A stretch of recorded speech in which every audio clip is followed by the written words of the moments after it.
Hello ladies, welcome back to another video. So today I have a email submission from one of our subbies, and she writes, "Hi Exotic Brown Skin, I watched many of your videos and I think they are amazing.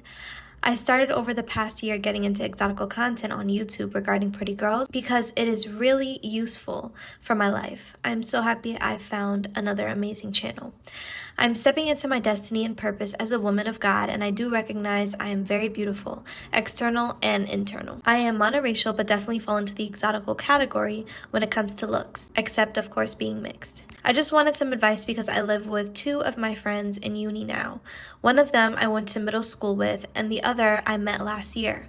The one I went to middle school with, the Lord has been giving me discernment of her weird energy, animosity, and so forth, that I am starting to take more seriously.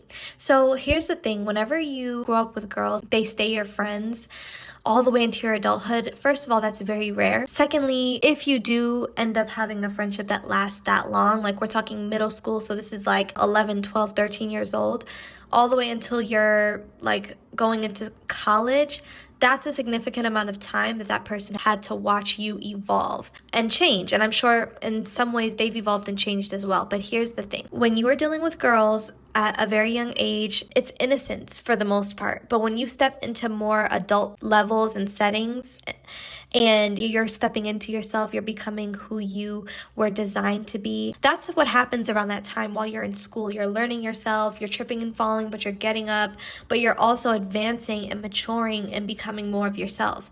That person who saw you through your stages of awkwardness and being the ugly duckling or not being the chosen one, or what it seemed like wasn't the chosen one then, they're going to have a very hard time being around you and being friends with you when you have leveled up and you're in a new space.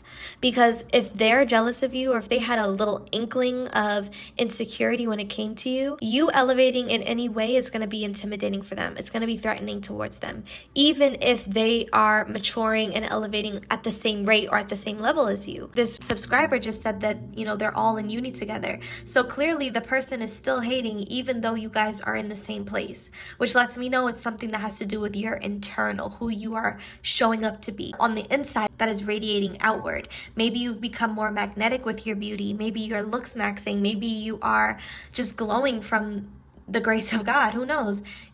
People are going to be drawn to that even more. And so your friend definitely notices how magnetizing you are, how you pull focus, how you turn heads when you enter a room. People notice that, as they get older and watch your journey and watch you grow. And that could be uncomfortable for some people. So she writes, "The other roommate makes slick judgment comments about me, especially when I'm glammed up or being feminine. She's also made comments about me being desperate for male attention and being easy to gaslight and manipulate when guys were over and we were playing Monopoly together."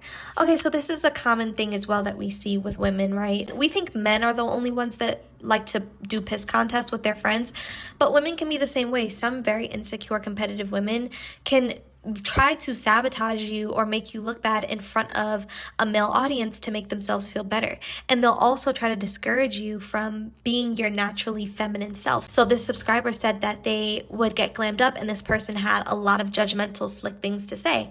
Well, that's because she's not comfortable in her femininity. Think about it.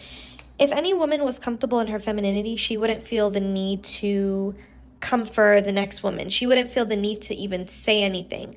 She would just acknowledge another bad bitch and move along.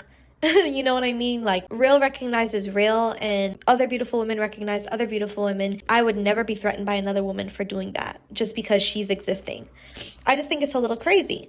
And so that's what you will see. You will see them make little slick comments and try to undermine you and throw you under the bus in front of the opposite sex to make you look bad because they want you to not be there. If we're being honest, they want you to be invisible and seen and not heard. So she says, "A weird energy, and I'm no longer going to ignore those things. I know I am shining light in this world, and I actually have a lot of confidence, but it can get emotionally exhausting having to mentally defend myself from these people who were supposed to be my friends." And that is so true. And the reason why it is draining and the reason why it is exhausting emotionally is because you have invested in a friendship that has turned out to be counterfeit. And that in itself is very exhausting. You're dealing with a counterfeit individual who was faking it with you for personal gain. And because you are now shining your light and you're walking in your confidence and you've developed and you've grown and you're not awkward anymore, or you're not in this place that they were used to seeing you in, or whatever their thing was that made them feel like they were better than you, it has gone away now. On top of you doing all the self-development, on top of you doing all the bettering yourself, looks maxing, elevating your career, elevating your education, on top of all of that, they have to deal with the fact that, you are becoming something that they no longer can compete with.